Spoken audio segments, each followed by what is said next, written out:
Hello, I'm Stan. You're watching Is Not, Is To Art Studio. Today's project is a door handle for my garden shed greenhouse project. After considering some different options, I decided to just design my own and make it from scrap laying around my shop. Some of the metal was leftovers and parts of an old garage door opener. I started by splicing together a piece of 3/8 square bar to a piece of 1/4-inch square bar and grind it to match. And the bending of this bar took longer than it should have. I usually bend the 1/4-inch without using heat at all, but the 3/8 not so much. And my propane tank was getting low and was having a hard time getting the metal hot enough to bend. But I finally got it done.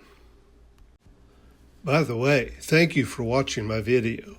If you like this kind of stuff, would you consider subscribing and liking?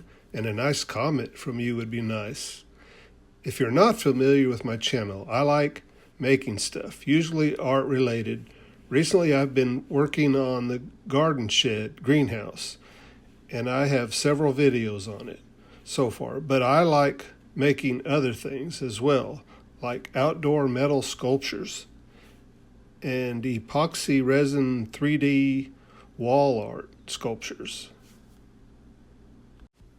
But for now, I'm focusing on finishing this project and sharing a few more aspects of it as I go. I've yet to make the oval faux stained glass window for the back wall. And I have an interesting idea for a real fancy drip rail over the front door that I'd like to make a video on. Here in just a few seconds, I'm going to install the handle on the greenhouse door, and you can get a look at it. It's a work in progress. It's not much, but I'm having fun making it.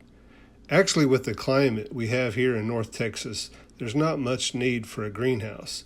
I just thought it would look cool in the garden, and I'm sure I can find some things to store in there.